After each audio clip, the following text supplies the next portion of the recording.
guys, thanks for watching Homesteading on the Side, and tonight we're going to make for dinner some ranch chicken tacos. For this recipe, we're going to need, I have 4 large chicken breasts here in the bottom of my crock pot. Taco seasoning, I'm using my homemade fajita seasoning. I'll leave a card for it above, but this is what I use in place of taco seasoning and everything. Ranch seasoning, and then I've got 2/3 of a cup of water here. Let's get started. So it is 95 degrees here in Florida at 9:36 in the morning, and I hadn't originally planned on using my slow cooker today for dinner, but because it's going to be so hot, I do not want to turn that oven on, so I'm going to do a crock pot meal. I'm using frozen chicken breast because originally I did not plan on using the crock pot today. So what I'm going to do is take my water and I'm going to mix my seasonings in it. Only because if I put the water on and sprinkle the seasoning on, it's not going to mix together and be one cohesive mixture.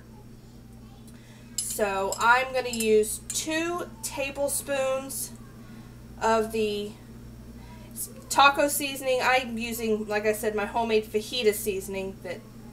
Whoops. Okay, so maybe 2.5 tablespoons. And then 2 tablespoons of ranch mix. Or if you have the packet, go ahead and just use a packet. I have the ranch seasoning because I make our ranch. It's just more cost effective for me. I'm going to do even amounts of each of the seasonings. So mix this together good. Ooh, it smells good. Make sure it's coated really well. We'll rub the seasonings off. And then just pour it on. And I'm going to let this cook most of the day, so I'm going to turn it on low and let it cook for probably 8 hours or so, maybe 6 hours. Yeah, then it'll be dinner time. So all of it's in the pot. Doing a little extra water to get those seasonings out of there. And it's all coated, so now I'm just going to turn this on low and let it cook. And we'll be back when we're ready for the next step. Alright, chicken's been cooking for 8 hours and it is done. I'm going to skim the fat off of, well, any fat that may be in here, off the juices, and I'm going to shred this chicken. Be back in just a minute. And this is going to be the slaw for on top of the chicken and the tacos. And all this is just half a bag of the coleslaw mix. And then all I'm going to do is take some bottled ranch dressing, whatever dressing you like, it's your choice. And I'm just going to pour some on there until it looks good. I don't want it like sopping, but I do want it to be coated.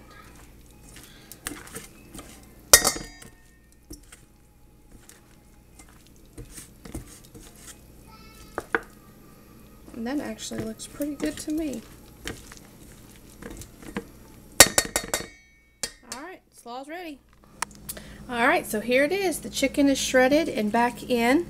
And remember, we only put like 2/3 of a cup, 3/4 of a cup of water. So it's not going to leave a whole lot of juice. So when you add your shredded chicken back in, stir it around real good and it'll absorb all the juice that's left. So then that way you don't have soupy tacos. All the sauce is absorbed into the chicken. And the slaw goes on top of that, and it's ready to go. And then I just threw together real quick some Mexican rice.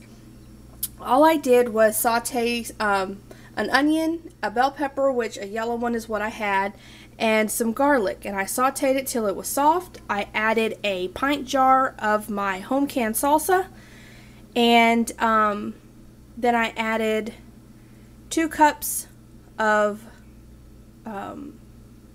chicken stock and 1.5 cups of rice. And then I just let it cook until it was done, till it was tender.